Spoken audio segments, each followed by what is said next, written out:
right, what's up everybody? So this is just going to be an update to the Baystar power or hydraulic steering system that I put on my pontoon boat. I wasn't pleased with it. I might have had a defective unit, I'm not sure, but when I took it out, it had some popping in it, and the steering really wasn't any better than the mechanical steering that I replaced. It was still pretty difficult to turn. So I reached out to the manufacturer, and they said, you know, it could possibly get better by upgrading the hoses, the hydraulic lines that come with it. I guess where they're cheaper end, so they make higher end ones. I could try that, or they recommended going to the Seastar steering itself. So I purchased it through a third-party seller on Amazon, and I returned it as defective since it was making like a popping deal. I bled it a couple times and think I got all the air out of it. Of course, it might have been something that I did. I'm not sure. I'm definitely not an expert in this stuff. But I took the system off and sent it back and got a refund on that. And I think I told you before, it was about $700, something like that. So then I ordered the Seastar system, which was right over $1,000. So I got that in, and then you have to buy hoses additionally, because the Seastar system that I purchased for $1,000 didn't come with hoses. So then you can look on there and see what hoses are compatible with it, and it gives you a couple different options. But I think I paid like another $150 for the hoses.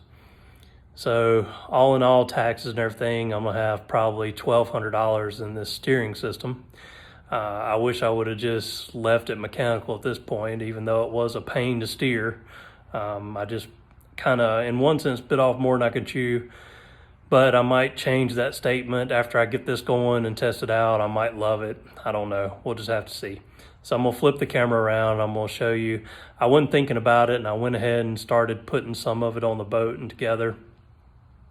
And I'll show you what I've done so far and show you the new system. Not a lot of differences. The hoses are like fitted couplings on the end instead of the little pop-on compression brass fittings. So then the hose is a little bit bigger and thicker. And then so far I can tell on the steering, the pump looks pretty much the same, but on the back steering cylinder that mounts to the outboard, you can tell it's a little bit, it's heavier.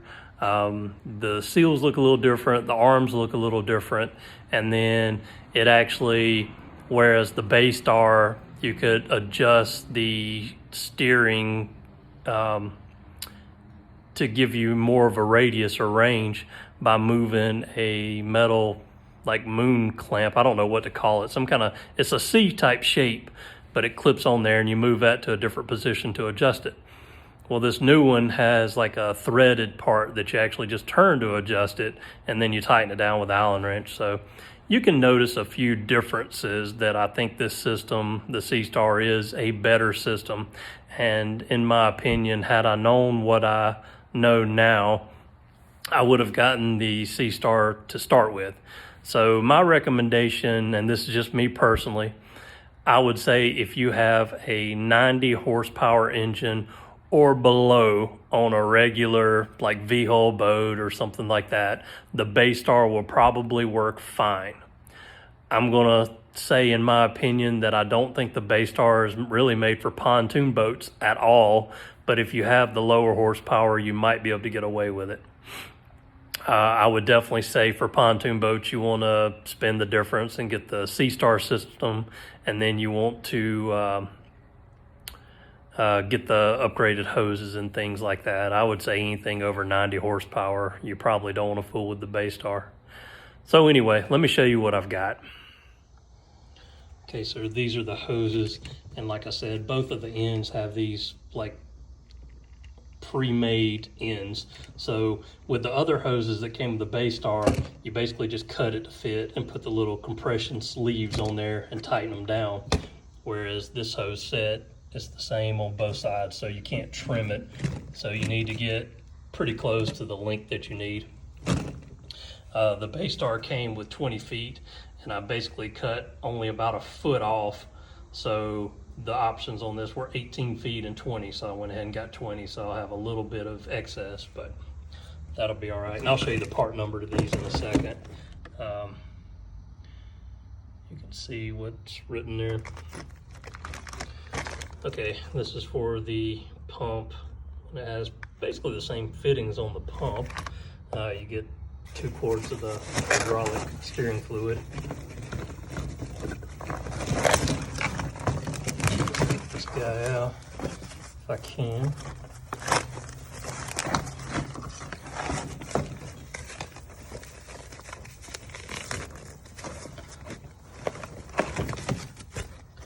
Okay, so in my opinion, the Seastar and the Baystar helm pump here, they look identical and feels like the same weight.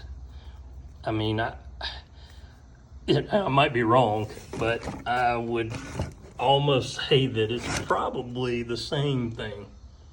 I don't know that it's any different other than the, the actual name that it has stamped on it. It seems identical. I mean, it really doesn't look like there's anything different about it. Let's see, I'll show you the box. So here's the part number for this one.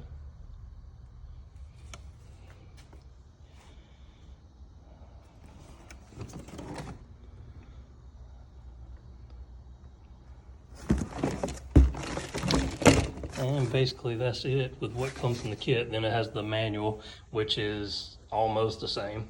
And then let me show you the cylinder that goes to the outboard really quick. So this is the part of the system that's different.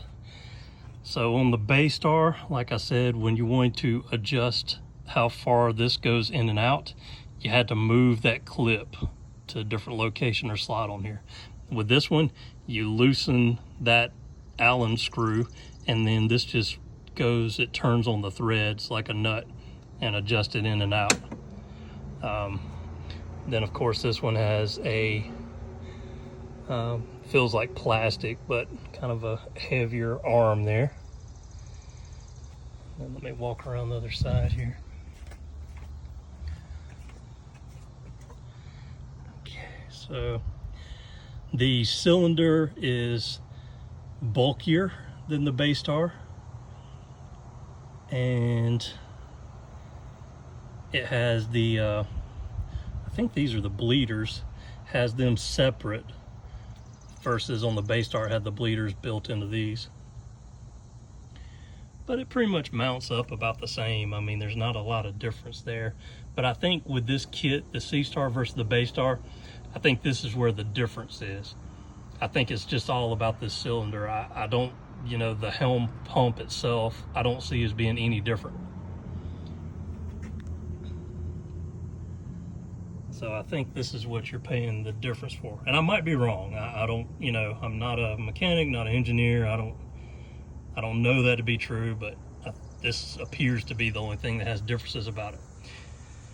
And then the hoses that it requires, the hose kit that came with the Baystar, it doesn't even show it as being compatible with this unit. So, that might make a difference as well. And then just thought I'd show you the box that the hoses came in. So that's it, and they come in separate. But anyway, I mean, that's it. And then I got to get the helm pump mounted and then the hoses run for the second time. It's been a pain doing this over and over, especially the back issues that I have, trying to climb over this thing and run hoses and all that stuff. And being out in the sun and heat definitely makes things more fun anyway.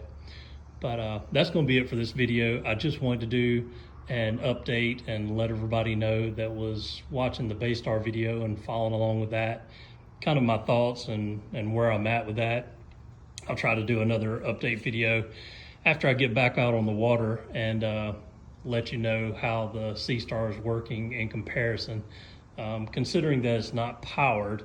You can buy a power unit for it, but I think it was additional like $1,500 to give you like true power steering on a boat.